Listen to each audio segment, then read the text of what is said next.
সারা দেশে অশান্তি কায়েম করেছে গোলাপদ্রোহী ফ্যাসিস্ট বা কোন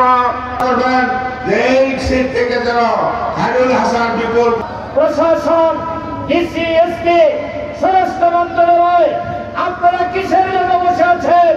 খুনি কারা, সন্ত্রাসী কারা, হামলাকারী কারা আপনারা দেখে শনাক্ত করে তাদের বিরুদ্ধে ব্যবস্থা গ্রহণ করেন।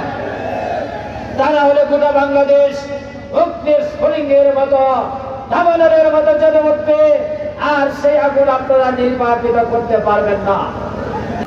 শেখ হাসিনা চলে যাওয়ার পর অন্তর্বর্তীকালীন সরকার গঠিত হয়েছিল সংবিধানের ভিত্তিতে নয়, জনগণের মতামতের ভিত্তিতে। জনগণের এই মতামতকে আনুষ্ঠানিক রূপ দিতে হবে গণভোটের মাধ্যমে। তাহলেই কেবল এই সরকারের সকল সিদ্ধান্ত, ঘোষণা, অধ্যাদেশ, আইন এবং যে নির্বাচনের তারিখ ঘোষণা করেছেন সেটা বৈধ বলে বিবেচিত হবে।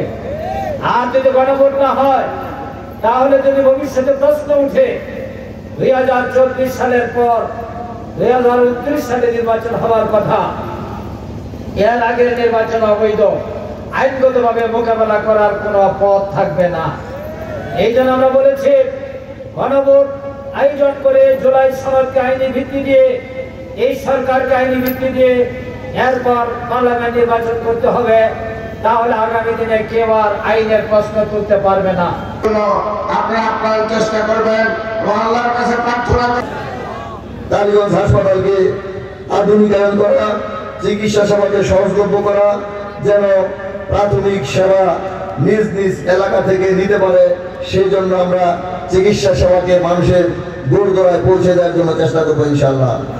সন্ত্রাস, দুর্নীতি, লুটপাট, চাঁদাবাজ, মাদককে চূড়ান্তভাবে নির্মূল করা হবে। যুব সমাজের জন্য খেলার পর্যাপ্ত মাঠের ব্যবস্থা করার আমরা চেষ্টা করব। নির্বাহী পরিষদের সদস্য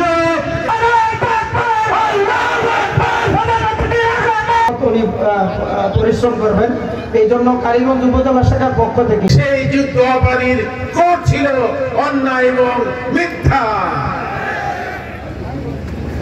যদি তারা দোষী হতেন তাহলে আজকে সারা বাংলাদেশে জামাত ইসলামের পক্ষে এত গণজোয়ার তৈরি হতে পারত।